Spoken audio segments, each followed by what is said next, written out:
क्या आप जानते हैं कि अंधे सांप से किस प्रकार के वैदिक प्रयोग किए जाते हैं? शायद आप नहीं जानते होंगे, लेकिन इस देश में एक व्यक्ति हुआ जिसके अनुयायी उसको महर्षि बताते हैं, और उस व्यक्ति ने बताया कि अंधे सांप से कैसे वैज्ञानिक रीति से वैदिक प्रयोग किए जाते हैं। चूंकि आर्य समाज स्वयं की छवि एक अंधविश्वास विरोधी संस्था के रूप में स्थापित करना चाहता है और आर्य समाज स्वयं को एक प्रबुद्ध वैज्ञानिक वेदोक्त मत पर चलने वाला संस्थान बताना चाहता है, किंतु इस संस्थान की स्थापना, इस संस्थान के प्रसारण, इस संस्थान के विचारधाराओं की आप समीक्षा करेंगे तो इसके षड्यंत्रों को आप अच्छे से समझ पाएंगे। हम पिछले 3 अनुभागों में इस विषय पर पर्याप्त चर्चा कर चुके हैं, इस अनुभाग में भी कर रहे हैं, आगे के अनुभागों में भी करेंगे। मुझे प्राप्त सूचना के अनुसार आर्य समाज के लोग मुझे मारना पीटना चाहते हैं, जैसा कि उनकी प्रवृत्ति पहले से रही है, नाम में आर्य लगाकर गुंडागर्दी करना, और साथ साथ मुझ पर एफआईआर करना चाहते हैं, मुकदमा करना चाहते हैं। उन्हें लगता है कि मैं कोई यूट्यूबर हूं जो कि व्यू के लिए वीडियो बनाता हूं, और इसी प्रकार से वो हमें चुप करा देंगे, मेरी वाणी को अवरुद्ध कर देंगे, जैसे पहले अन्य यूट्यूब चैनल या फेसबुक पेज को उन्होंने संचालित करने वाले एडमिन्स के ऊपर एफआईआर करवाकर उनको जेल करवाई थी और उनसे माफीनामा लिखवाया था। तो ये जो मूर्खता इनकी है, मैं इनको एक सलाह दूंगा कि तुम मुझ पर अभी केस मुकदमा मत करो, थोड़ा प्रतीक्षा करो, थोड़ी धैर्यता का परिचय दो, थोड़ा धैर्य दिखाओ। तुम इस्कॉन पर तो वीडियो आ ही चुका है, योगदा सत्संग पर आ ही चुका है, आर्य समाज पर आ ही रहा है, इसके बाद हम ब्रह्मा कुमारी पर बात करेंगे, इसके बाद हम विवेकानंद पर बात करेंगे, तो आरएसएस पर भी बात करेंगे। तो इन सभी लोगों को तुम साथ मिलो और फिर एफआईआर करना, क्योंकि अकेले तो तुमसे कुछ होगा नहीं। इसीलिए थोड़े दिन और प्रतीक्षा कर लो, वो सब वीडियो भी आ जाए हमारे। उससे क्या होगा कि तुमको बार बार शिकायत नहीं करनी पड़ेगी। तो तुम लोग साथ में, जितने भी तुम लोग इस प्रकार के एनजीओ वाले हो जो स्वयं को धर्म के रूप में स्थापित करना चाहते हो, वो सब एक साथ मिलकर एफआईआर करना। खैर ठीक है। अब बात ऐसी है कि दयानंद जो है उसकी पूर्ववृत्ति हमें कहां से ज्ञात होती है, मतलब ये व्यक्ति कौन था, कहां से आया, इसका क्या प्रिकैप है, इसका क्या इतिहास है। तो जगन्नाथ दास ने, जो मुरादाबाद के निवासी थे, मुरादाबाद में जगन्नाथ दास नाम के मुंशी रहते थे, मुंशी जगन्नाथ दास ने इस दयानंद का पूरा कच्चा चिट्ठा लिखा था। उन्होंने समकालीन बातों का प्रमाण देते हुए बिल्कुल ऑथराइज्ड बात कही थी। तो जगन्नाथ दास ने ये बात लिखी थी दयानंद के विषय में लोगों को सतर्क करने के लिए। क्या लिखते हैं जगन्नाथ दास, इस विषय में हम बताते हैं। दयानंद की जो जीवनी है वो 1866 ईस्वी में और 1880 ईस्वी में थियोसोफिस्ट अंग्रेजी अखबार में छपवाई गई थी। किसने छपवाया था? दयानंद ने स्वयं छपवाया था। और जो छपवाया था उसमें मजे की बात क्या है कि कोई भी व्यक्ति अपनी जीवनी छपवाता है या कोई व्यक्ति किसी का वर्णन करता है तो कम से कम ये बताता है कि उसका जन्म कहाँ हुआ था, किस स्थान पर हुआ था, किस जाति वर्ण का व्यक्ति था, किस प्रकार का परिवार था उसका, उसके माता पिता कौन थे। लेकिन 1866 में जो छपा है दयानंद का जीवन चरित्र और 1880 में थियोसोफिस्ट इंग्लिश न्यूज में जो छपा था उसमें इसकी जाति का उल्लेख भी नहीं है, उसमें इसके स्थान का भी उल्लेख नहीं है, इसमें उसके माता पिता का भी उल्लेख नहीं है।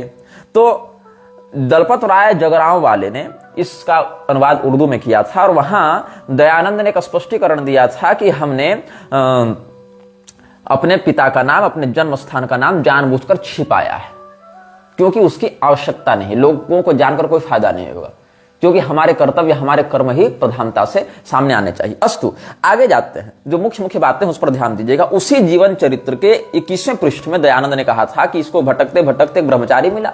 ब्रह्मचारी ने कहा कि तुम हमारे दल में सम्मिलित हो जाओ, तो ये उसके दल में सम्मिलित हो गया। तो उसने क्या किया, इसको दीक्षा दी ब्रह्मचर्य की दयानंद को। मूल शंकर जो इसका पूर्व नाम था ऐसा दावा किया जाता है, तो इसका नाम रख दिया गया शुद्ध चेतन। अब शुद्ध चेतन जो था वो ब्रह्मचारी के रूप में दीक्षित हो गया। फिर ये आगे बढ़ा तो ब्रह्मानंद इत्यादि इसको मिले, वहां पर ब्रह्मानंद ब्रह्मचारी ये सब मिले। आगे फिर बढ़ता गया तो इसको अद्वैत में रुचि हुई, तो लोगों ने इसको अद्वैत पढ़ाना शुरू किया, तो ये हम ब्रह्मास्मि वाले भाव में चला गया। और ये 27वें पृष्ठ में लिखा हुआ है, मतलब आप 21 से 27 के बीच में पढ़ेंगे दयानंद का जीवन चरित्र, तो वहां ये सब बातें आपको मिल जाएंगी। इसके बाद आप और थोड़े आगे जाए, पृष्ठ 32 से 34 के बीच में पढ़ेंगे तो इसको परमानंद सरस्वती नाम के एक व्यक्ति मिले, ऐसा दावा किया गया है, और इसको सन्यासियों के समान दीक्षा देकर, दंड देकर इसका नाम रखा दयानंद सरस्वती। तो ये व्यक्ति दयानंद सरस्वती हो गया। पहले नाम था शुद्ध चेतन, बाद में हो गया दयानंद सरस्वती। इस समय तक अद्वैत मत में इसकी निष्ठा थी। इसके आगे 36वें पृष्ठ में आप बढ़ेंगे तो फिर इसकी तीर्थ यात्रा का वर्णन है, फिर हरिद्वार के कुंभ मेले का वर्णन है, जहां पर संवत 1911 का 1911 का वर्णन है। संवत, ईस्वी सन नहीं, संवत में वो आप घटा लेंगे अपने हिसाब से। 1911 का वर्णन है। यद्यपि 1911 नहीं 1912 होना चाहिए, लेकिन चलो एक साल का वो आंकड़ा ऊपर नीचे हो गया, ठीक है। आगे देखेंगे ऋषिकेश से आगे बढ़ते हुए तो 53वें पृष्ठ पर आप जा रहे हैं, तो वहां बद्री नारायण इत्यादि की यात्रा का वर्णन है। मतलब इस व्यक्ति ने उस समय तक तीर्थादि के महत्व को स्वीकार किया था, हरिद्वार में कुंभ नहाने को भी स्वीकार किया था, उस समय तक बद्रीनाथ इत्यादि के दर्शन को भी ये मानता था। इसके बाद इसकी खोपड़ी घूमने लगी। आगे आप बढ़ेंगे 56-57 पृष्ठ की ओर, तो इसको एक नदी में लाश बहती हुई मिली। इस लाश को निकालकर चाकू से काट रहा था। अब यह किस प्रकार का सन्यासी था जो बहती हुई लाश को निकालकर चाकू से काट रहा था? यह काम तो चांडालों के लिए भी विहित नहीं है उस प्रकार से। तो आगे बढ़ेंगे एक और पृष्ठ के बाद, मतलब 58वें पृष्ठ में पढ़ते हैं, तो क्या लिखता है कि मुझे भांग पीने का अभ्यास हो गया था और कभी कभी उसके कारण मैं सर्वथा बेहोश हो जाता था। तो दयानंद जो है वो भांग पीने का अभ्यस्त हो गया था। ऐसा दयानंद के ही जीवन चरित्र में जो इसने छपवाया था, उसके पृष्ठ 57-58 के आसपास आप जाएंगे तो आपको मिलेगा। अब जगदीश्वरानंद ने जो दयानंद का जीवन लिखा है योगीराज दयानंद के अनुसार, उसके मैं पृष्ठ 9 को पढ़ता हूं, ये मैंने सुरक्षित रखा था। ये क्या लिखता है कि स्वामी जी को अनेक सिद्धियां प्राप्त थी। स्वामी जी मतलब दयानंद। स्वामी जी अपनी योग शक्ति के द्वारा दूसरों के मनोगत भावों को जान लिया करते थे। एक बार एक सज्जन ने स्वामी जी से प्रार्थना की कि महाराज, अभ्यास में मन लगाने का भरसक प्रयत्न कर रहा हूं, परंतु मन टिकता ही नहीं, संकल्प विकल्प शांत ही नहीं होते। तो स्वामी जी ने व्यंग करते हुए कहा, मन नहीं टिकता तो भंग भवानी का एक लोटा और चढ़ा लिया करो। यह सुनकर, उत्तर सुनकर उससे बड़ा आश्चर्य हुआ, क्योंकि स्वामी जी को उसके भंग पीने की बात पता नहीं थी। अब देखो क्या हुआ कि दयानंद ने उसको कहा कि तुमको अगर मन नहीं लगता तो भांग पी लिया करो, मन लग जाएगा। अब ये व्यक्ति जो आया था दयानंद के पास, उस व्यक्ति ने पहले से भांग का सेवन करना प्रारंभ कर दिया था, लेकिन उसको क्या लगा कि हम जो भांग पीते हैं वो स्वामी जी को कैसे पता चला? मतलब स्वामी जी अंतर्यामी हो गए। जबकि सत्य क्या है, स्वामी जी ये जो हैं अंतर्यामी नहीं थे। स्वामी जी के जीवन चरित्र में जो पृष्ठ 58 है, चांडालगढ़ का वर्णन जहां पर है, वहां पर ये कहता है कि मैं भंगेड़ी हो गया था और भांग पीने के कारण मुझे नशा हो जाता था, मैं बेहोश हो जाता था। पहले से भंगेड़ी था, तो एक भंगेड़ी तो दूसरे को भांग पीने की सलाह देगा ही। कोई भी ड्रग कार्टल चलता है तो पैदाशी तो थोड़े चिलम गांजा भांग लेकर आता है, वो तो संगति से सीखता है ना। इसके बाद फिर ये मथुरा में जाकर विरजानंद के साथ रहा। विरजानंद को इसने लिखा है कि ये श्रीमद परमहंस परिव्राजकाचार्य परम विद्वान श्री विरजानंद स्वामी जी का मैं शिष्य हूं। जबकि इस प्रकार के नेत्रहीन व्यक्ति को सदंड संन्यास का अधिकार ही नहीं है, संन्यासोपनिषद में निषेध है। अब कुछ लोग यहाँ अष्टावक्र जी का नाम लेकर आते हैं, तो अष्टावक्र जी माता के गर्भ से ही जन्मजात ब्रह्मवेत्ता योगी थे, देहाभिमान से सर्वथा विनिर्मुक्त थे जन्मजात ही। अपने पिता के वेद पाठ की भी उन्होंने त्रुटि निकालकर गर्भ से ही टोक दिया था। तो अष्टावक्र जी इस प्रकार की मानव कोटि में नहीं आते, ऋषि कोटि में आते हैं। अब उसी कोटि में स्वयं को घुसाने के लिए दयानंद ने ऋषि तुल्य स्वयं को प्रचारित करना प्रारंभ किया। उसके चेलों ने भी उसको महर्षि के समान प्रचारित करना आरंभ किया। उसके बाद आगे बढ़ते जाएंगे तो ये भिक्षाटन करते हुए बीतने लगा और उस समय तक अद्वैतवादी था। फिर ये द्वैतवादियों की संगति में आया और अद्वैत के खंडन में सत्यार्थ प्रकाश में भी इस बात का वर्णन किया है। शंकराचार्य जी के मत के खंडन में इसने लिखना प्रारंभ किया। तो सोचो ये कितने रूप को बदला, कितने जगह ये भटकता हुआ रहा और कभी द्वैती बन जाए, कभी अद्वैती बन जाए, कभी भंगेड़ी बन जाए, कभी ब्रह्मचारी बन जाए, कभी सन्यासी बन जाए, कभी सन्यासी बनेगा। तो अच्छा, इसने जब सन्यास लिया था ना, तो जब परमानंद ने इसको दंड दिया, दंड संन्यास, तो इसकी संन्यास दीक्षा हुई थी शंकराचार्य जी की ही परंपरा के अंतर्गत। इसीलिए पूरी के शंकराचार्य जी या उनके जो परिकर हैं ऋषिकेश ब्रह्मचारी, वो कई बार इस बात को कहते हैं कि दयानंद सरस्वती मूलतः शंकराचार्य जी की परंपरा से ही थे सन्यासी। लेकिन जब इसने शंकराचार्य का खंडन किया, तब उसने अपना नाम नहीं बदला कि मैं दयानंद अब नहीं हूं, क्योंकि भाई आप संप्रदाय बदल रहे हैं, आप संप्रदाय का खंडन कर रहे हैं, तो आप उपाधि योगपट सब न बदलेंगे। लेकिन नहीं, इसने शंकराचार्य जी का खंडन भी किया, लेकिन परंपरा वाला नाम वही रखा, दयानंद सरस्वती, वेश वही रखा, भौकाल वही टाइट जमाए रखा। तो ये बात है इसके साथ। अब इसके बाद भी अच्छा, विरजानंद स्वयं दंडी सन्यासी शंकराचार्य के मत से थे, तो विरजानंद स्वयं अद्वैती हुए। तो अद्वैती गुरु बनाकर अद्वैत से दीक्षा लेकर, अद्वैत से दंड लेकर, नाम योगपत्र लेकर फिर अद्वैत का ही खंडन करने लगा ये। लेकिन खंडन करने के बाद भी, उसको निकृष्ट दिखाने के बाद भी स्वयं उसके नाम उपाधि का प्रयोग करना छोड़ा नहीं इसने। अच्छा, सत्यार्थ प्रकाश का जो प्रथम संस्करण है उसमें बहुत कुछ बातें हैं, जैसे कि उसमें शाम और प्रातः काल मांस से होम करना लिखा है। मेरे पास वो प्रति है, सत्यार्थ प्रकाश की जो पहली प्रति छपी थी, first edition of Satyarth Prakash, वो भी मेरे पास है। इसीलिए मैंने वो सब क्रॉस वेरीफाई करके, सब पढ़ के ही वहां संग्रहित करके रखा है। और जो अन्य लोगों ने भी लिखा है उसको मैंने क्रॉस वेरीफाई किया कि आखिर प्रथम संस्करण में ये सब बातें हैं कि नहीं, तो वो मिली मुझे। हाँ, कहीं कहीं ऐसा है कि 1-2 पृष्ठ की गणना में ऊपर नीचे हो गया, जैसे 40 की जगह 41वां पृष्ठ है या 39वां पृष्ठ है, लेकिन बात वो लिखी हुई है। तो फिर सायं प्रातः मांस से होम करो। फिर आगे लिखता है एक जगह कि गाय तो पशु है, तो पशु की पूजा करना क्या उचित है? और उसकी पूजा यही है कि बस घास जल इत्यादि से उसकी रक्षा करो, और अगर गाय दूध दे रही है तभी उसकी रक्षा करनी चाहिए। ये दयानंद ने सत्यार्थ प्रकाश के फर्स्ट एडिशन में लिखा है, इसको मैं प्रूफ के साथ बता सकता हूं।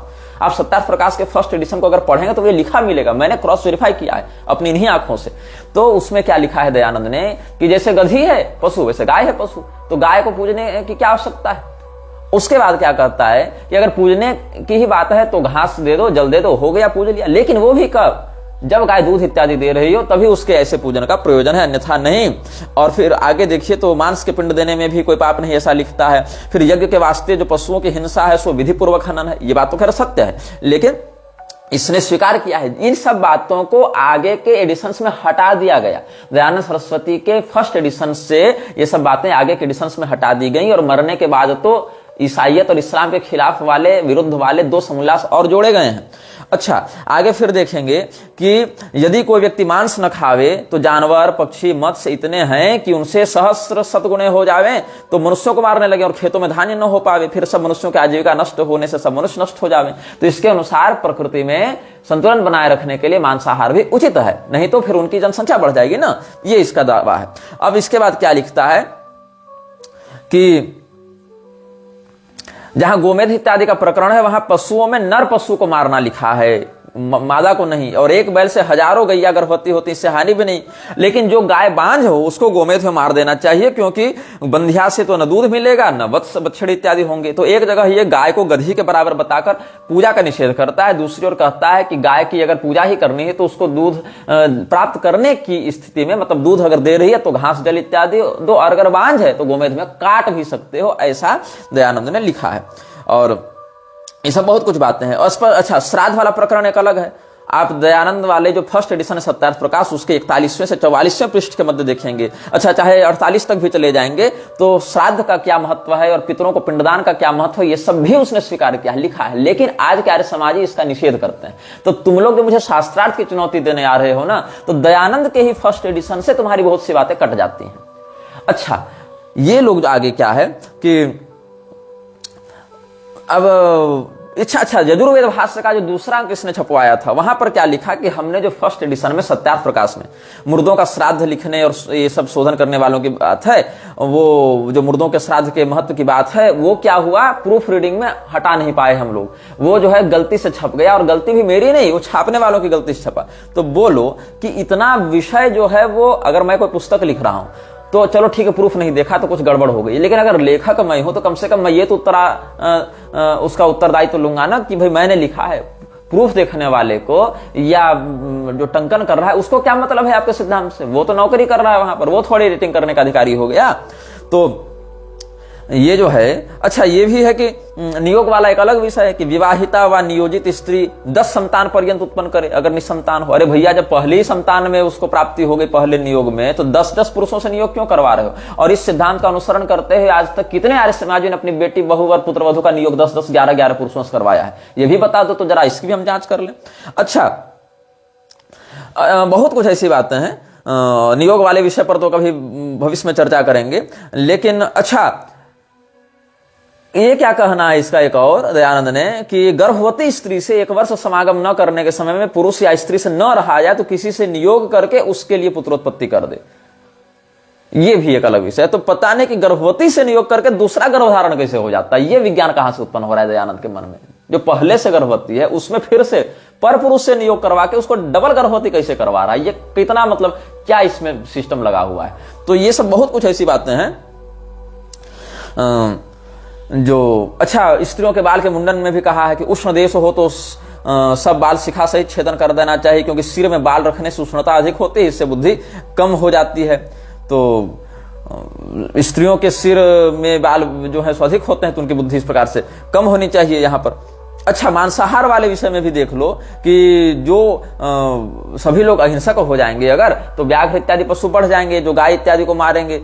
तो अगर जो व्यक्ति पुरुष हिंसक हो या व्याघ्र सिंह इत्यादि हिंसक पशु हो तो राज पुरुषों का काम है कि ये सब सत्यार्थ प्रकाश में ही आगे और बहुत जगह मिलेगा कि उनको दंड दे और प्राण से वियुक्त कर दे। अच्छा, बाघ मार दिए, शेर मार दिए और मनुष्य को ही मृत्यु दंड दे दिए, तब उसके शरीर का क्या करना है? तो कहा कि चाहे फेंक दें, चाहे कुत्ते आदि मांसाहारियों को खिला दें अथवा जला दें, अथवा कोई मांसाहारी खावे तो भी संसार की कुछ हानि नहीं, किंतु उस मनुष्य का स्वभाव मांसाहारी होकर हिंसक हो सकता है, तो मनुष्य को भी खिला दे तो कोई दिक्कत नहीं। हालांकि मनुष्य खाएगा तो उसका स्वभाव हिंसक हो सकता है। तो कौन सा ऐसा मनुष्य है जो राजा के द्वारा मृत्यु दंड प्राप्त हुए अपराधी का मांस खाता है? कैनिबलिज्म कर रहे हो क्या तुम लोग?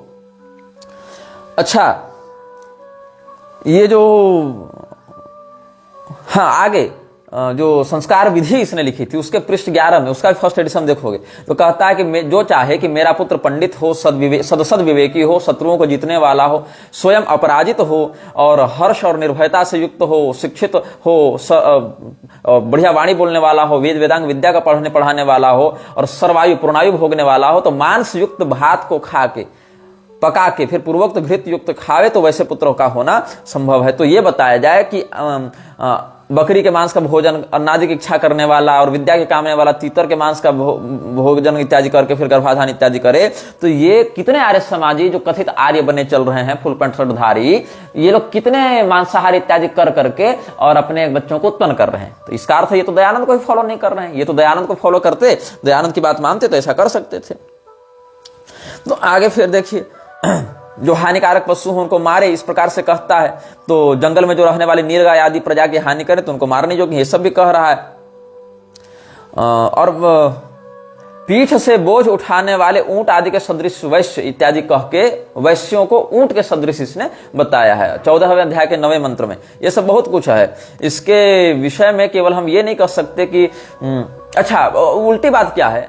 उसके बाद एक जगह कहता है कि गोमेध में बांझ गाय को काट दो, और दूसरी ओर फिर आगे पृष्ठ 280 के आगे देखेंगे सत्यार्थ प्रकाश में, तो क्या कहता है कि घोड़े गाय आदि पशु मार के होम करना कहीं नहीं लिखा है, केवल वाममार्गियों के ग्रंथों में ऐसा लिखा है। तो कौन से वाममार्गी श्रौत विधि से गोमेध कर रहे थे भैया? वो तो वेदोक्त विषय है ना। वाम मार्ग में गोमेध तो होता नहीं है, वाम मार्ग में गोमेध की कोई प्रणाली भी वर्णन नहीं है उसकी इस प्रकार से।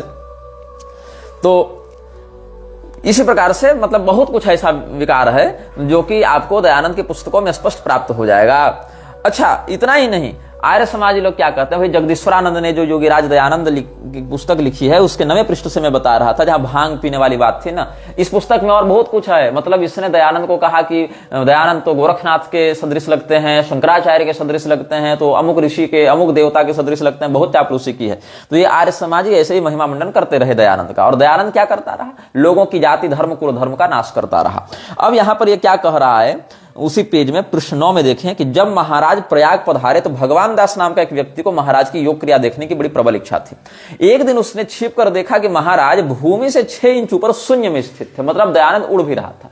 हनुमान जी को ये लोग उड़ने में असमर्थ मानते हैं। आर्य समाजी लोग कहते हैं कि हनुमान जी जो हैं उनके पूंछ के पास, मतलब जहां उनकी पूंछ की बात कही जाती है वो पूंछ नहीं थी, अपितु उनके पूंछ के स्थान पर एक विशेष यंत्र लगा हुआ था जिससे वो उड़ते थे। वो कपड़ा था एक प्रकार का, उससे उड़ते थे। अच्छा, फिर आर्य समाजियों का एक दूसरा पक्ष भी मुझे पढ़ने को मिला जहां वो कहते हैं कि नहीं, वो उड़कर तो गए ही नहीं थे, वो तैर कर गए थे। तो आर्य समाजी क्या शास्त्रार्थ करेंगे? हम तो 2 आर्य समाजियों को बैठा दें आपस में, तो एक आर्य समाजी कहेगा कि हनुमान जी तो उड़ कर गए थे, लेकिन उनके उड़ने वाले यंत्र को ही लोग पूंछ समझ लेते हैं। दूसरा कहता है कि नहीं, उड़े नहीं थे, वो तैर कर गए थे, जैसे स्टीमर ट्र करके नाव नदी में चल जाती है वैसे वो तैर गए थे, लेकिन उड़ नहीं सकते थे। और अगर उड़ सकते थे तो यंत्र से उड़ते थे, योग बल से नहीं उड़ सकते थे। लेकिन आर्य समाजियों के अनुसार जो जगदीश्वरानंद ने योगीराज दयानंद पुस्तक लिखी है उसके 9वें पृष्ठ में कहते हैं कि दयानंद भूमि से 6 इंच ऊपर उड़ रहा था। ये सोचो किस प्रकार की बात है कि इसका महर्षि कलयुग में पैदा होकर भंगेड़ी होकर उड़ने लगा, लेकिन हनुमान जी नहीं उड़ सकते हैं। वो अगर उड़ रहे हैं तो ये अंधविश्वास है या प्रक्षिप्त है या मिलावट है, लेकिन दयानंद उड़ रहा था और ये भगवान दास ने देखा। अच्छा, मजे की बात क्या है कि भगवान दास ने इस बात का उल्लेख कहां किया, इसका कोई संदर्भ नहीं, लेकिन ये जगदीश्वरानंद जो आर्य समाज है उसने दयानंद की जीवनी में ये छाप रखा है। तो अब समझ लो क्या इनकी वैज्ञानिकता है और क्या इनका ये। अब कुछ हम भाष्यों पर आते हैं। भाष्यों की अगर बात करें, यजुर्वेद वाले ही विषय पर हम अभी ध्यान देंगे। इसमें एक है जो यजुर्वेद के 30वें अध्याय का 21वां मंत्र लग रहा है। अग्नये पीवानम पृथिव्यै पीठ सर्पण वायवे चांडाल मंत्रक्षाय वगुं शनर्तुन दिवे खलतिगुं सूर्याय हरियक्षं, ये सब जो मंत्र हैं इसमें क्या इसने भाष्य किया है कि अग्नये पावकाय पीवानम स्थूलम पृथिव्यै पीठ सर्पिणम पीठेन सर्पितुम शीलम यस्य तम वायवे वायुस्पर्शाय चांडालम अंतरिक्षाय सूर्य पृथिव्योर्मध्यस्थाय आकाशाय वंशवर्तनम वंशे नर्तितुम शीलम यस्य तम दिवे क्रीडाय प्रवृत्तम खलितिम निर्बाल शिरस्कम सूर्याय हरियक्षम हरिणाम वानराणाम अक्षिणे इवाक्षिणे यस्य तम नक्षत्रेभ्यः छत्राणाम विरोधाय प्रवृत्तेभ्यः किर्मिरम कर्बुरवर्णम चंद्रमसे किलासम ईषच्छ्वेत वर्णम अहने शुक्लम शुद्धम पिंगाक्षम पिंगे पीत वर्णक्षिणे यस्य तम रात्र्यै कृष्णम कृष्णवर्णम पिंगाक्षम पीताक्षम। इस प्रकार से इसने पदार्थ किया और उसका आप सरल आपको हम हिंदी अगर पढ़कर बता दें, ये इनकी आधिकारिक प्रकाशित बात से बता रहा हूं। तो ये क्या कहता है कि हे परमेश्वर, आप अग्नि के लिए मोटे पदार्थ को, पृथ्वी के लिए बिना पगों के चलने वाले सांप आदि को, आकाश और पृथ्वी के बीच में खेलने को, बांस से नाचने वाले नट आदि को, सूर्य के ताप प्रकाश मिलाने के लिए बांदर की सी छोटी आंखों वाले शीत प्राय देशी मनुष्यों को, चंद्रमा के तुल्य आनंद देने के लिए थोड़े श्वेत वर्ण वाले को और दिन के लिए शुक्ल पीली आंखों वाले को उत्पन्न कीजिए। मतलब पिंगाक्ष मतलब पीली आंखों वाले व्यक्ति को उत्पन्न कीजिए, ठीक है। और उसी मंत्र के अंत में क्या कहता है कि काले रंग वाले और पीले नेत्रों से युक्त पुरुष को दूर कीजिए। तो परमेश्वर उत्पन्न करेगा कि दूर करेगा, इसको स्वयं समझ में नहीं आ रहा है। और दयानंद तो हर प्रकार के सर्वजाति संभाव और कृणवंतो विश्वमार्यम की बात कर रहा था। तो यहाँ पीले आंख वाले पुरुष को दूर जब क्यों जाने कह रहा है। गंजे व्यक्ति को खलतिम का क्या इसने अर्थ किया है? खलतिम का अर्थ किया है इसने निर्वाल शिरस्कम, जिसके माथा में बाल नहीं हो। तो फिर आप गंजे व्यक्ति से क्या समस्या है? चांडाल से अगर समस्या है तो चांडाल समझ में आ रहा है कि चांडाल की जो इसमें भावार्थ में लिखा है कि चांडालस्य शरीरागतो वायु दुर्गंधत्वान्न सेवनीयति, कि जो चांडाल है उसके शरीर से दुर्गंध आ रही है, इसीलिए उसके शरीर से टकरा कर आने वाली वायु हमारा स्पर्श न करे। तो यहां पर उसको आर्य क्यों नहीं बना रहे हो तुम? चांडाल से चलो कि श्मशान में रहता है, चिताओं से घिरा है, तो उससे उसके शरीर में दुर्गंध की व्याप्ति हो गई। लेकिन गंजे व्यक्ति से क्या समस्या है तुमको? पीली आंखों वाले से तो कोई दुर्गंध नहीं आ रही होगी, गंजे से दुर्गंध नहीं आ रही होगी। लेकिन एक और कहते हो कि परमेश्वर इन सबको उत्पन्न करे, दूसरी ओर कहते हो कि गंजे व्यक्ति को हमसे दूर रखा जाए। ये सब बातें इसने कही है। फिर एक देखो बड़ा सुंदर इसमें विषय है, प्राणम में पाह्यम पानम में पाहि व्यानम में पाहि चक्षुर्म उर्व्या विभाहि श्रोत्रम में श्लोकय। इस वाले मंत्र में इसने क्या लिखा है दयानंद ने कि नाभेरुध्वगामिनम प्राणम नाभेरुध्वगामिनम मम रक्ष यो नाभेरर्वा गच्छति तम मम यो विविधेषु शरीर संधिस्वनितितम नेत्रम बहुरूपयोत्तम फल प्रदया पृथ्व्यासह।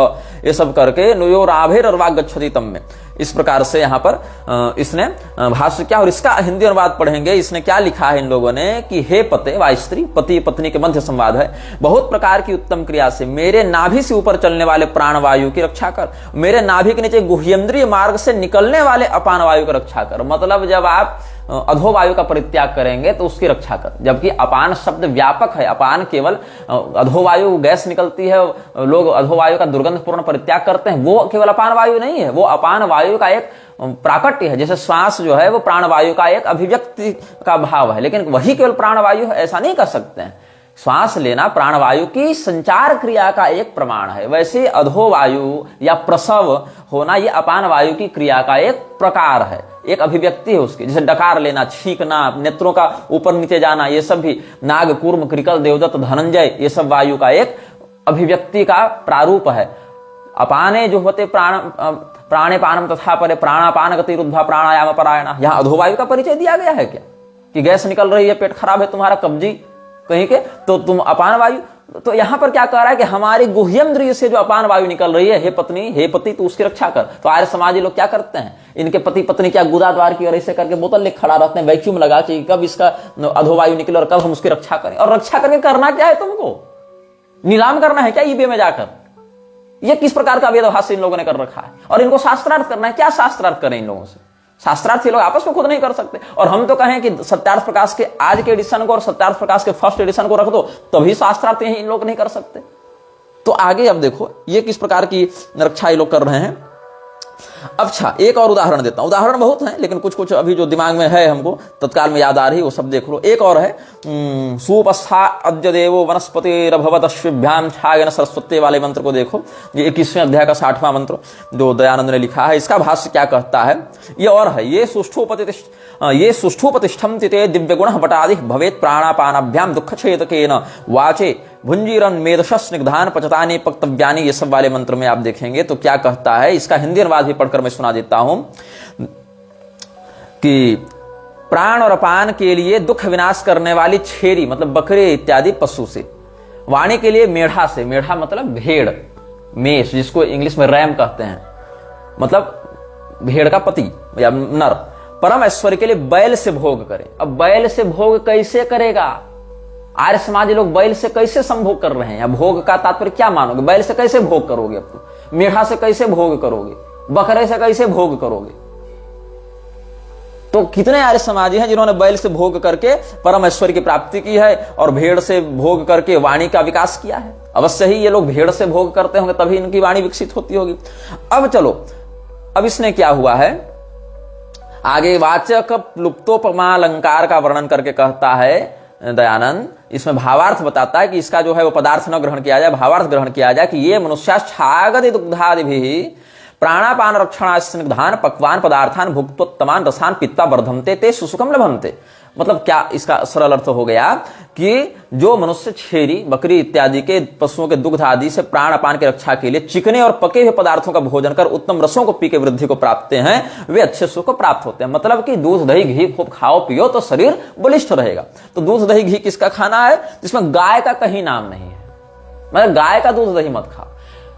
और गाय के अभाव में जो भैंस का वर्णन मिलता है उसका भी नहीं यहां उल्लेख है। यहां सीधे सीधे बकरी का उल्लेख कर रहे हैं, बकरी का दूध पियो खाओ पियो तो स्निग्ध रहोगे। हालांकि प्रत्येक प्राणी के दुग्ध में कुछ विशेष औषधीय गुण होते हैं जो कि आयुर्वेदीय शास्त्रों में संहिताओं में वर्णित भी हैं, इससे हमारा विरोध नहीं है। लेकिन समस्या क्या है कि जो मूल श्लोक है, जो मंत्र है यहां पर, वहां पर छागेन, मेषेण, ऋषभेण, ये है सब पुल्लिंगवाचक शब्द हैं। गो जो है जाति सामान्यार्थ प्रयुक्त होता है गाय बैल दोनों के लिए। तो अगर गो शब्द आता तो हम समझ लेते कि गो शब्द जाति सामान्य है, इसीलिए वहां से हम गाय का अर्थ ग्रहण करेंगे और गाय से क्योंकि दूध इत्यादि की प्राप्ति होती है तो इस प्रकार से अर्थ ले सकते हैं। लेकिन यहाँ गो शब्द भी नहीं है, यहाँ ऋषभ शब्द है, बैल शब्द स्पष्ट है। और बैल या ऋषभ शब्द गो सामान्यार्थ में नहीं आता, जाति सामान्यार्थ में नहीं आता।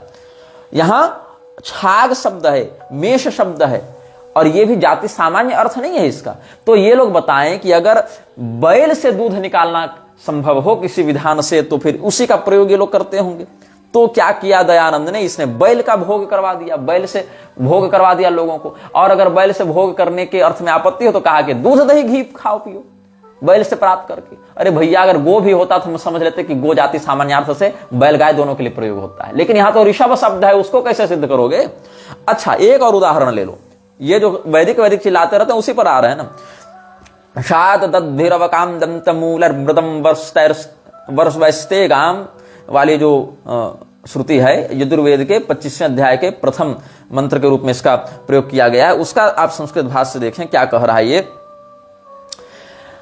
क्षीयते छिनत्ति इसमें स्तम शादम दंते रक्षकाम दंतानाम मूलहि मृत्तिकाम दंत पृष्ठतो वाणिम मुखम ताभ्याम प्रशस्त विज्ञानवत्ते वाच जिह्वायाम अग्रम ऊर्ध्वं सीदंति यस्मिस्तम विकलता रहितेन आस्या वयवम अन्नम मुखैक देशाभ्याम जलानि आस्यम दंति क्लेदियम क्लेदि भवन्ति यस्मिस्तेन वर्षयितारम वीर्याधाराभ्याम मुख्यान विदुषः मुखाभितः केशैः मार्गम नेत्र गोलकोर्ध्वावयवाभ्याम। ये सब वाले जो श्रुतियां हैं उसका जो अर्थ किया है इसने, उसका हिंदी क्या आप देखेंगे तो यहां पर इसका भाव प्रकट हो रहा है। उसमें जिह्वा का पहले वर्णन करने के बाद दाढ़ी का वर्णन करने के बाद कह रहा है कि वीर्य को अच्छे प्रकार से धारण करने वाले आंडों से वीर्य बरसाने वाले अंग को मुख के चारों ओर जो केस अर्थात दाढ़ी है, मुख्य विद्वानों को नेत्र गोलकों के ऊपर जो भौहें हैं आगे करते करते और उसमें से फिर वो सब अच्छे ग्रहण करने चाहिए।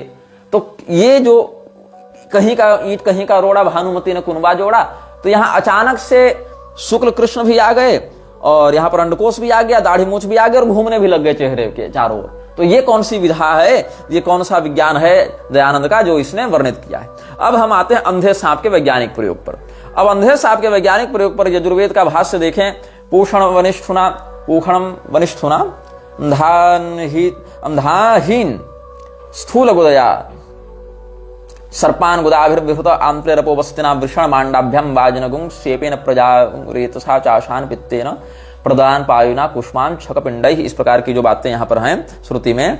तो यूजम वनिष्ठना पोषणम स्थूल गुदया सह वर्तमान नंधाहीन गुदाभि सहितान, ये वाला जो है उसका हिंदी अर्थ ही आपको पढ़कर एक बार सुना देता हूं। इसमें क्या कहता है कि हे मनुष्यों, तुम मांगने से पुष्टि करने वाले को स्थूल गुदेंद्रिय के साथ, वर्तमान अंधे सांपों को गुदेंद्रियों के साथ, वर्तमान विशेष कुटिल सर्पों को आंतों से, जलों को नाभि के नीचे के भाग से, अंडकोश को आंडों से, घोड़ा को लिंग और घोड़ा के लिंग और वीर्य से, संतान को पित्त से, भोजनों को, पेट के अंगों को, गुदेंद्रिय से और शक्तियों से, शिखावटों को निरंतर लेओ।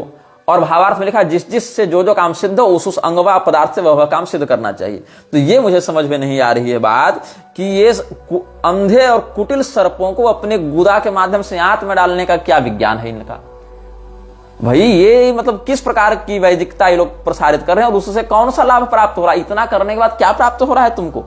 मतलब ये तो वही बात होगी कि पूरा सांप समाज डरा हुआ है यार। समाज की बड़ी तेजी से भाग रहा था सांप, पूछा लोगों ने क्या हो गया, क्यों भाग रहा है? तो कहता है मन अंदर से कुछ अच्छा नहीं लग रहा। अब सांप के घर वाले अलग परेशान कि एक तो सांप हमारा अंधा, घर से बाहर निकल कर जाता है पता नहीं कहां।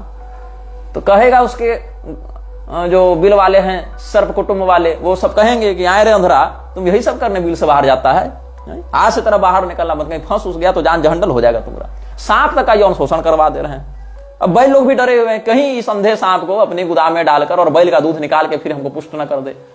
ये महर्षि कृणवंतो विश्वमार्यम कहने लगेगा फिर। अब सांप भी सोचता होगा कि इससे अच्छा तो हम रूरू के हाथ की लाठी खा के मर गए होते, जन्मे जय के सर्प शत्रु की अग्नि में भस्म हो गए होते, लेकिन ऐसा क्या गुनाह किया, आज लुट गए, अब घुस गए, वो घुस गए।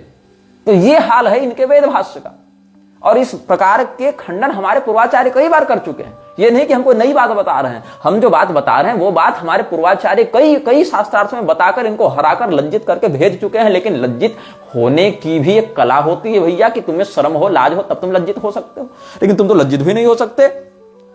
तो ये जो वैदिकता चिल्लाते रहते हैं, यहां वैदिकता भी नष्ट हुई और बाकी को तो ये अप्रामाणिक कहते रहते हैं। इसी प्रकार से इस्कॉन वाले क्या सिखा रहे थे, राघवाचार्य जी ने जब निषेध किया ना इस्कॉन के पाखंड का, तो वहां पर बड़े ये इस्कॉन ये खड़े हो गए, कह रहे हैं कि षटकर्म निपुणो विप्रो मंत्र तंत्र विशारद अवैष्णवो गुरु नस्याद वैष्णव स्वपचो गुरु, जो हरिभक्ति विलास से दिखा रहे हैं कि यजन याजन अध्ययन अध्यापन दान और दान देना और लेना, इन षट कर्मों में निपुण मंत्र तंत्र विशारद ब्राह्मण भी अवैष्णव होने से गुरु नहीं हो सकता।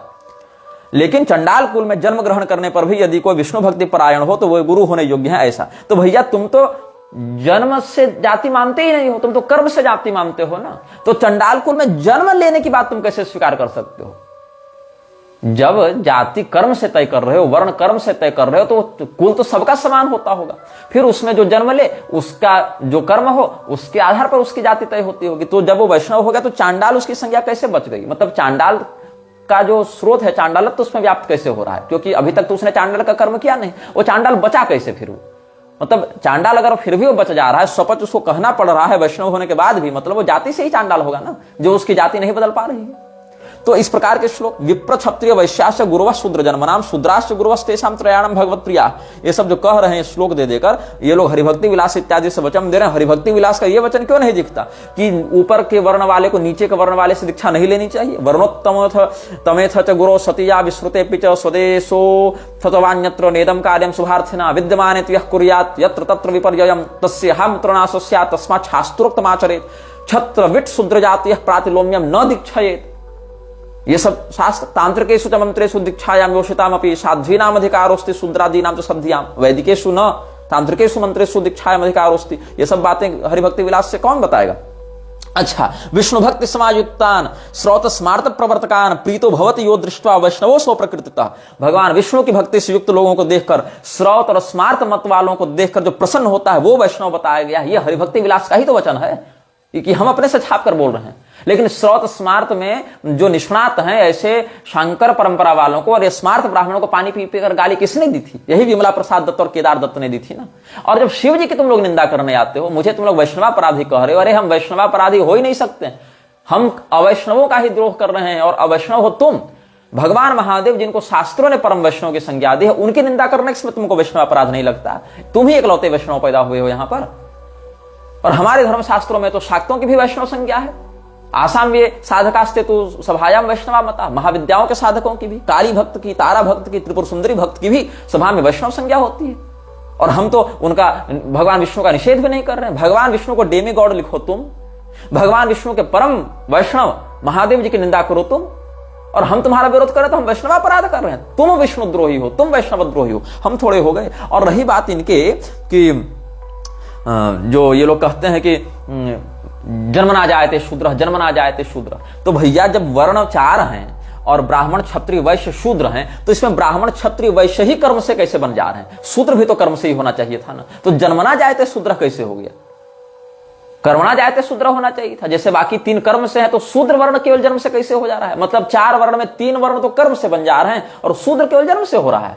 अच्छा, तो जन्मना जायते शूद्र कैसे हो गया? जब जन्म से कुछ तय ही नहीं होता, और अगर जन्म से वर्ण तय नहीं होता तो जन्मना जायते शूद्र क्यों तुम मानते हो? और अगर जन्मना जायते शूद्र मानते हो तो जन्म से ब्राह्मण को क्यों नहीं मानते हो? जबकि भगवान ने जन्मना ब्राह्मणो गुरु ऐसा श्रीमद् भागवत में कहा है। आर्य समाजी तो श्रीमद् भागवत नहीं मानेंगे, इस्कॉन वाले तो मानेंगे। तो ये सब जितने लोग हैं ये सब स्वयं ब्राह्मण नहीं है, लेकिन इनको ब्राह्मणों के समान इज्जत चाहिए, ब्राह्मणों के समान अधिकार चाहिए, इसलिए कर्मणा ब्राह्मणत्व की वकालत करने ये लोग पहुंच जाते हैं। विश्वामित्र जी का नाम लेकर आ जाते हैं। तो विश्वामित्र जी का जो जन्म हुआ था वो ऋचिक महर्षि के पकाए चरु से हुआ था। उसमें ब्राह्मण के ही संस्कार वाले मंत्र डाले गए थे। उन्होंने तपस्या करके अपने क्षत्रियत्व के आवरण को केवल नष्ट किया है, अंदर के ब्राह्मणत्व को प्रकाशित किया है। और अगर केवल कर्म बदल लेने से ब्राह्मण बन जाते हैं तो 1000 वर्ष तपस्या करने की कोई जरूरत नहीं पड़ती, सीधे झोला उठाते, पुरोहिती करते और कहते हम ब्राह्मण हो गए। सत्यकाम जाबाल का जो नाम लेते हो, इसका भी समाधान हम पुराणों के अनुसार कर चुके हैं और वर्णाश्रम वाले वीडियो में बता चुके हैं। सत्यकाम जाबाल जन्म से ही ब्राह्मण थे, उनको पता नहीं था बस कि उनका जन्म कहां कैसे हुआ है। जो गौतम मुनि ने अपनी दिव्य दृष्टि से देखकर जाना था, वो वास्तव में ब्राह्मण ही थे, बस उनको पता नहीं था कि हम ऐसा है। तो गुरु जी ने अपने दिव्य दृष्टि से देखकर उनकी विषय में जानकारी बताई। भागवत महापुराण में देखो, ब्राह्मणो जन्मना श्रेयान सर्वेषां प्राणी नाम है। महाभारत में देखो, जन्म नैव महाभागो ब्राह्मणो नाम जायते नमस्य सर्वभूतानां अतिथि प्रसृताग्रभू। फिर भागवत महापुराण में ही देखो, बालयो रनयो ऋणाम जन्मना ब्राह्मणो गुरु। जो जन्मना जायते शूद्र की बात करते हो वो स्कंद पुराण से है। जन्मना जायते शूद्र संस्काराद विजय उच्यते। और लेकिन वहां क्या अर्थ है कि शूद्र कहा शूद्रवत, वहां वती प्रत्यय लगा है। जैसे दीपवत प्रकाशित, दीपक के समान प्रकाशित, वैसे शूद्रवत मतलब जैसे शूद्र का यज्ञोपवीत आदि संस्कार नहीं होता और वो वेद में अनधिकृत है, वैसे ही द्विजत्व के संस्कार से रहित ब्राह्मण भी शूद्र के ही समान वेद आदि में अनधिकृत होता है। ये वहां कहने का भाव है। इसीलिए आगे फिर कहा कि ब्राह्मणो ही महद्भूतम जन्मना सह जायते। ये भी उसी स्कंद पुराण में आगे कहा है, जन्मना जायते शूद्र के आगे। स्त्री शूद्र द्विज बंधूनाम न वेद श्रवणम मतम तेषामेव हितार्थाय पुराणानि कृतानि वे। ये सब औष्णस पुराण इत्यादि में है। जन्मना लब्ध जातिस्तु, जन्म से जाति को प्राप्त करता है व्यक्ति। देवी भागवत पुराण में देखो, अत्रि स्मृति में देखो, जन्मना ब्राह्मणो ज्ञेयः संस्कारेण द्विज उच्यते विद्या याति विप्रत्तम त्रिभिः श्रोत्रिय लक्षणम। आगे जो गुण कर्म विभाग स की लोग बात करते हैं, तो वो सुनो, गुण कर्म विभाग स से इतना ही है तात्पर्य कि पूर्वकृत जन्म में, पूर्व जो जन्म था हमारा, उसमें जो हमने जिस प्रकार का कर्म किया उसी प्रकार के कर्म के आधार पर हमें यहाँ पर उसी प्रकार के गुण से संबंधित शरीर प्राप्त होता है। और इसी को पुष्ट करने के लिए भगवान ने 18वें अध्याय में बताया, सहजंग कर्म कौन्तेय, वह कर्म जो तुम्हारे साथ जन्म लिया है, जन्म के साथ ही जो कर्म तुम्हारे साथ जुड़ा हुआ है उसको नहीं छोड़ना है। सहजंग कर्म कौन्तेय सदोषम अपि न त्यजेत। इसीलिए स्मृति संदर्भ में क्या बताया, और कारणम गुण संगोस्य सदसद योनि जन्मसु, ये भी भगवान ने गीता में कहा। जो गुण कर्म विभाग स की जो तुम लोग वकालत करने आते हो ना, गुण कर्म विभाग स में भगवान ने क्या कहा, सदसद योनि जन्मसु, कारण गुण संगोस्य सदसद योनि जन्मसु। उसी गुण के कारण अलग अलग योनि में जन्म होता है और वो जन्म कर्म के साथ ही अटैच होता है, संयुक्त होता है। सहजंग कर्म कौन्तेय सदोषम अपि न त्यजेत। और देखो आगे स्मृति संदर्भ, वर्णाश्रमाश्च स्वकर्मनिष्ठा प्रेत्य कर्म फलम अनुभूय ततः शेषेण विशिष्ट देश जाति कुल धर्मायु श्रुति वित्त वृत्त वित्त सुखमेधसो जन्म प्रतिपद्यन्ते। ये सब है। और अच्छा, पतंजलि महर्षि के महाभाष्य को ये लोग प्रामाणिक मानते हैं कि नहीं मानते हैं? पुराण को तो नहीं मानेंगे, लेकिन महाभाष्य को तो प्रामाणिक मानते हैं आर्य समाजी। महाभाष्य में ब्राह्मण की क्या संज्ञा दी गई है, तपः श्रुतम च योनिश्चेत तेतद ब्राह्मण कारणम। जो तपस्या है, वेदाध्ययन है और योनि मतलब जन्म है, वो ब्राह्मणत्व का कारण है। तो उसमें कैसे होगी, इसमें तपस्रुताभ्याम यो हीनो जाति ब्राह्मण एव स। जो केवल जन्म से ब्राह्मण कुल में जन्म ले लिया लेकिन उसने वेदाध्ययन नहीं किया, उसने तपस्या नहीं की, तो उसको जाति मात्र का ब्राह्मण कहते हैं। ब्रह्मनिष्ठ ब्राह्मण, श्रोत्रिय ब्राह्मण नहीं कहेंगे उसको। लेकिन ब्राह्मण कहेंगे जाति के दृष्टिकोण से, जाति ब्राह्मण तो कहेंगे उतने अंश में। तो कैसे कहेंगे? क्योंकि 3 प्रकार से ब्राह्मण पुष्ट होता है। पहले जन्म लेगा ब्राह्मण कुल में, उसके बाद वहां से वो विद्याध्ययन वेदाध्ययन करेगा विधिवत मार्ग में चढ़ते हुए, उसके बाद वहां से तपस्यापूर्ण आचरण करके ब्रह्मचिंतन करेगा, तब वो परिपूर्ण ब्राह्मणत्व को प्राप्त करेगा। ये सब बातें हैं। और यही कारण है कि विदुर जी ब्रह्मनिष्ठ होने के बाद भी पूर्व संस्कार वशात, जो अपशुद्राधिकरण देखोगे ब्रह्मसूत्र का, वहां से इसका संदर्भ मिल जाएगा, वो ब्रह्मनिष्ठ होने के बाद भी धर्मोपदेश ब्रह्मोपदेश नहीं करते हैं धृतराष्ट्र को, और कहते हैं शूद्र योना वहम जातो नाम तो न्यद वक्त मुत्सहे कुमारस्य तु या बुद्धि वेदताम शाश्वती महाम। तो ये सब जो शास्त्रीय बातें हैं, इसको ये लोग नहीं समझेंगे, ये लोग समझ भी नहीं सकते हैं, और ये लोग थेथरे केवल करते रहेंगे। तो इनसे शास्त्रार्थ संभव ही नहीं है, क्योंकि जब तुम शास्त्रार्थ करने जाओगे तो इनके पास ले देकर 3 ही बातें होती हैं। पहली बात यह है कि हम इस बात को प्रामाणिक नहीं मानते हैं। दूसरी बात यह है कि हम इस बात को प्रक्षिप्त मानते हैं, मिलावटी मानते हैं। यही कारण है इन्होंने श्रीमद् भगवद गीता की केवल 70 श्लोकों को ही माना, क्योंकि बाकी अगर पूरी गीता मानेंगे तो ईश्वर का सगुणावतार भी सिद्ध हो जाएगा। इसीलिए इनको शास्त्र की बातों को अप्रामाणिक मानना स्वीकार है, लेकिन अपने दयानंद की बात का खंडन इनको स्वीकार नहीं होता है। तब ये लोग गुंडागर्दी में उतर जाते हैं। अब ये जो दयानंद के विषय में हम तुमको बता रहे थे, यही सब फॉर्मेट सभी लोगों का होता है। फॉर्मेट क्या कहता है इन लोगों का कि सबसे पहले ये लोग तुमको अपने कुल परंपरा से सीधे तोड़ देंगे। चाहे तुम कहीं चल जाओ, गायत्री परिवार चल जाओ, आर्य समाज चल जाओ, राधा स्वामी चल जाओ, निरंकारी मिशन चल जाओ, अनुकूल चंद्र ठाकुर चल जाओ, ब्रह्मा कुमारी चल जाओ, ओशो चले जाओ, आचार्य प्रशांत अभी भंगेड़ी गंजेड़ी चल रहा है उसके पास चले जाओ, और मतलब इस प्रकार के जितने भी ये कार्टर चला रहे हैं, गायत्री परिवार है, सब में चले जाओ। ये लोग अपने कुल परंपरा से तुमको पहले तोड़ेंगे। तुम्हारी कुल देवता की पूजा रोक देंगे, तुम्हारे घर परिवार इत्यादि में जो रीति रिवाज उनको रोक देंगे, अंधविश्वास के नाम से सब खत्म। तो अपनी जड़ से तुम सीधे कट गए। इसके बाद ये लोग सीधे सीधे निषेध कर देंगे, इस्कॉन वाले भी ऐसा ही करना है, सीधे सीधे निषेध कर देंगे कि हमारे द्वारा जो बातें छापी गई हैं, हमारी जो कथाएं हैं, उसी को तुम पढ़ो, उसी के सत्संग में जाओ, उसी को सुनो। फिर तुम्हारी बुद्धि अपने कंट्रोल में ले लेंगे। बाहर के सारे स्रोत समाप्त, कुल परंपरा टूट गई, ज्ञान का स्रोत समाप्त हो गया। अब तुम वही सुनोगे, वही देखोगे, वही पढ़ोगे जो ये पढ़ाना चाहेंगे, दिखाना चाहेंगे। इसके इधर उधर अगर तुम कहीं जाना चाहोगे तो तुमको नरक जाने में तुमको बता देंगे कि तुम नरकगामी हो गए हो। स्वामीनारायण वाले भी यही करने में लगे हुए हैं। उसके बाद धीरे धीरे अगर किसी देवता में तुम्हारी निष्ठा है, तब उस देवता से तुम्हारी निष्ठा हटाकर अगर मूर्ति पूजा का समर्थन करते हैं इस्कॉन के समान, तो देवता की निष्ठा के, एक देवता की निष्ठा के नाम पर सारे देवताओं से विरोध करवा देंगे, शिव जी से, दुर्गा जी से, और गणेश जी से, सूर्यदेव से, सबसे। और उसके बाद देवता को रिप्लेस करके अपने गुरु को बैठा देंगे। तब क्या हो जाएगा? प्रभुपाद लीलामृत छपेगी, और कहेंगे ये लोग कि देखो ऐसा है कि भागवत और गीता से अधिक महत्वपूर्ण तो प्रभुपाद वचनामृत है, वेद से लीलामृत है, वेद से अधिक महत्व तो सत्यार्थ प्रकाश का है। यही हो जाता है। फिर पहले कुल धर्म से नष्ट कराएंगे, फिर तुमको एक देवता के प्रति निष्ठा बनवाएंगे, या मूर्ति पूजा इत्यादि नहीं करवाना होगा इन लोगों को, तो किसी एक ग्रंथ के प्रति, वेद ही सब कुछ है। उसके बाद वहां से हटाकर अपने गुरु को सर्वोच्च बता देंगे, और तुम्हारी बुद्धि को उसके चरणों में गुलाम बनाकर बैठा देंगे। यही पूरा का पूरा फॉर्मेट इन लोगों का काम करता है। और 1-2 पीढ़ी के बाद तो तुम्हारा पूरा जड़ समाप्त, तुम्हारी पूरी व्यवस्था समाप्त, और उसके बाद सीधे सीधे तुम या तो नास्तिकता की ओर बढ़ोगे, या 1-2 पीढ़ी के बाद इस्लाम ईसाइयत की ओर बढ़ोगे, या कुछ नहीं बढ़ोगे तो व्यभिचारी, नशेड़ी इत्यादि तो बन ही जाओगे। ये सारी बातें हैं। और लोगों को क्या लगता है, ये सब हिंदू धर्म का प्रचार कर रहे हैं। हिंदू धर्म का कोई प्रचार नहीं है, विशुद्ध कॉर्पोरेशन चल रहा है इन लोगों का। इसके अलावा यहां पर कोई तथ्यात्मक बात इन लोगों में प्राप्त नहीं होती है। सत्यार्थ प्रकाश के दूसरे संस्करण की भूमिका में दयानंद ने यह सब कहा लिखवाया है कि सत्यार्थ प्रकाश में मृतकों का, वेद भाष्य के दूसरे अंक में जो विज्ञापन दिया गया था उसके अंतर्गत, कि सत्यार्थ प्रकाश में मृतकों का श्राद्ध और पशुयज्ञ लिखने और शोधने वालों की गलती छप गया है। इसे अब यह दूसरा सत्यार्थ प्रकाश तैयार किया जा रहा है। इसमें जो कुछ कहा गया है वह बहुत कुछ सोच समझकर वेदानुसार ही कहा गया है। तो बताओ कि दयानंदन पहले लिख रहा था सही कि बाद में लिख रहा था सही? अगर पहले सही लिख रहा था तो बाद में खंडन क्यों किया?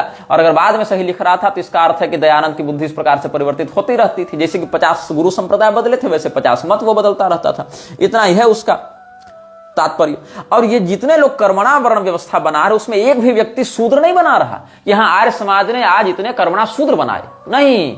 आर्य समाज ने इतने कर्मणा क्षत्रिय बनाकर प्रजा की रक्षा करवाई? नहीं। आर्य समाज ने या इस्कॉन ने इतने कर्मणा वैश्य बनाए? नहीं। सबको बनाना है कर्मणा ब्राह्मण ही इन लोगों के लिए। लेकिन ये बताओ कि जिस समय ब्राह्मणों का नरसंहार किया जा रहा था उस समय कितने कर्मणा ब्राह्मण खड़े हुए थे जी कि हम कर्मणा ब्राह्मण हैं? कैसे कहोगे? जब कहा जा रहा था कि ब्राह्मणों का खून विदेशी है, ये लोग भाग जाओ इस देश को छोड़कर, ब्राह्मणों वापस जाओ, ऐसे जब नारे लगाए जा रहे थे तो कितने कर्मणा ब्राह्मण खड़े होकर सामने आए थे? नहीं आते हैं। तब ये लोग मरने कटने के लिए यही सब जो जन्मना ब्राह्मण है वही सब आगे आते हैं। जब शोषण का आरोप लगता है और हम लोगों को लज्जित करने के लिए झूठे आरोप लगाए जाते हैं, इतिहास को विकृत करके प्रस्तुत किया जाता है, तब कितने कर्मणा ब्राह्मण सामने खड़े होते हैं? तब कोई खड़ा नहीं होता है। तब अगर ब्राह्मण ने सारी गलतियां की हैं तब वो हो जाएगा क्या कि जन्मना ब्राह्मण ही कर रहा है, तब ब्राह्मण तो जन्मना हो जाएगा। और जहां पर इन लोगों को ब्राह्मणों का गौरव चाहिए, ब्राह्मणों का सम्मान चाहिए, ब्राह्मणों के समान प्रतिष्ठा और अधिकार चाहिए, वहां कहेंगे ब्राह्मण तो कोई भी हो सकता है जो ब्राह्मण का कर्म करे, लेकिन लाठी खाने के लिए कोई सामने नहीं आएगा, अधर्म का विरोध करने के लिए कोई कर्मणा ब्राह्मण सामने नहीं आएगा। इतना ही नहीं, जब ये लोग भारतीय संस्कृति और ज्ञान विज्ञान की बात करते हैं तो ये नहीं कहते कि जन्मना ब्राह्मणों ने ही ये सारे ग्रंथ लिखे और ये सारे ज्ञान विज्ञान को ऊपर बढ़ाया, नहीं, तब कहेंगे भारतीय संस्कृति का ये गौरव है। लेकिन जहां शोषण अत्याचार का बहाना करना होगा वहां ब्राह्मणों को गाली देते फिरेंगे ये लोग। तो ये इन लोगों का कपट है, ये इन लोगों का छल है। एक भी व्यक्ति कर्मणा क्षत्रिय नहीं बना रहा, कर्मणा वैश्य नहीं बना रहा, कर्मणा शूद्र नहीं बना रहा, केवल कर्मणा ब्राह्मण बनाएंगे लोग। और उसमें भी क्या होगा कि कर्मणा ब्राह्मण कभी भी उन लोगों के विरुद्ध बोलने नहीं आएंगे जो लोग ब्राह्मणों के विरुद्ध बोलते हैं या ब्राह्मणवाद को गाली देते हैं। इतना ही नहीं, एक भी ऐसा बता दो आर्य समाज या इस्कॉन वाला जो कर्मणा ब्राह्मण बन गया हो और दावा किया हो कि अब हम चूंकि कर्मणा ब्राह्मण है इसलिए सरकार जो है वो हमें दी जाने वाली जो अन्य जो आरक्षण इत्यादि की सुविधाएं या और वो उसको निरस्त करे, नहीं मिलेंगी। तो ये लोग जो हैं आर्य स्वयं को कहते हैं, लेकिन ये सारे के सारे आर्यत्व से रहित धूर्त हैं जो कि मृक्षराज की ही बात को आगे प्रसारित करने के लिए तैयार हैं, तत्पर हैं। और ये किन प्रकार एक व्यक्ति को ही सनातन धर्म के सर्वज्ञ महर्षि के रूप में स्थापित करने के लिए तत्पर हैं। तो हमने ये सब बातें कुछ आपको इसलिए समझाएं ताकि आप लोगों के मन का भ्रम दूर हो कि ये लोग सनातन धर्म का कल्याण कर रहे हैं और सनातन धर्म के हितों के लिए कार्य कर रहे हैं। ऐसा कुछ भी नहीं है।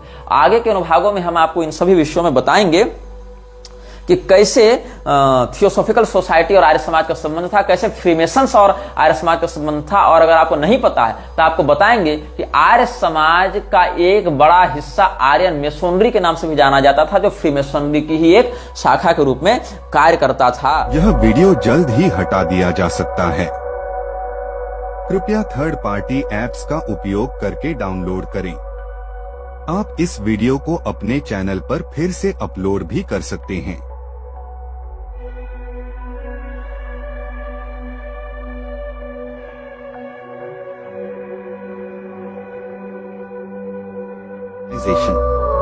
This video may get deleted soon.